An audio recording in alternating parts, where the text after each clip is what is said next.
দীর্ঘ এক দশকের প্রতীক্ষা, হাজারো চ্যালেঞ্জ আর কঠোর নিরাপত্তা মানদণ্ড পেরিয়ে অবশেষে এক ঐতিহাসিক দ্বারপ্রান্তে দাঁড়িয়েছে বাংলাদেশ।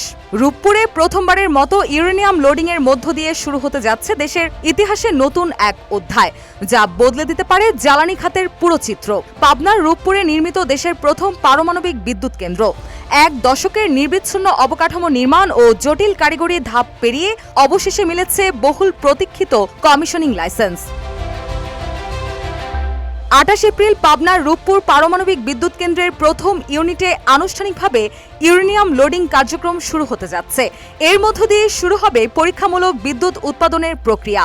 প্রকল্প সংশ্লিষ্ট সূত্র জানায়, করোনা মহামারী এবং রাশিয়া ইউক্রেন যুদ্ধের কারণে সৃষ্ট বৈশ্বিক প্রতিবন্ধকতায় কাজ কিছুটা বিলম্বিত হলেও সকলের সম্মিলিত ধারাবাহিক প্রচেষ্টায় প্রকল্পটি এগিয়ে যায়।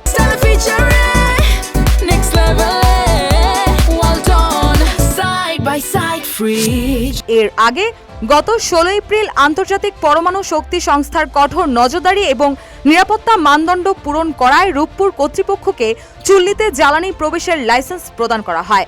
এ বিষয়ে বিজ্ঞান ও প্রযুক্তি মন্ত্রী ফকির মাহবুব আনাম জানান, ২৮ এপ্রিল বিকেলে প্রথম ইউনিটে ইউরেনিয়াম লোডিং কার্যক্রম শুরু হবে। প্রধানমন্ত্রী এ ব্যাপারে কাজ এগিয়ে নিতে ইতিমধ্যেই নির্দেশনা দিয়েছেন। এটি দেশের জ্বালানি খাতের জন্য একটি ঐতিহাসিক মুহূর্ত। তিনি আরও জানান, প্রথম ইউনিটে জ্বালানি লোডিং প্রক্রিয়া সম্পূর্ণ করতে প্রায় ৪৫ দিন সময় লাগবে।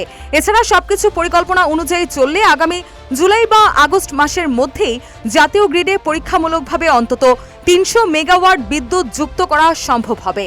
আর ১ বছর পর প্রথম ইউনিটটি পূর্ণ সক্ষমতায় বাণিজ্যিক উৎপাদনে গেলে সেখান থেকে নির্বিচ্ছিন্নভাবে ১২০০ মেগাওয়াট বিদ্যুৎ পাবে দেশ। বর্তমানে রূপপুর প্রকল্পে প্রায় ৫,০০০ রুশ বিশেষজ্ঞ এবং ২০,০০০ বাংলাদেশি কর্মী কাজ করছেন।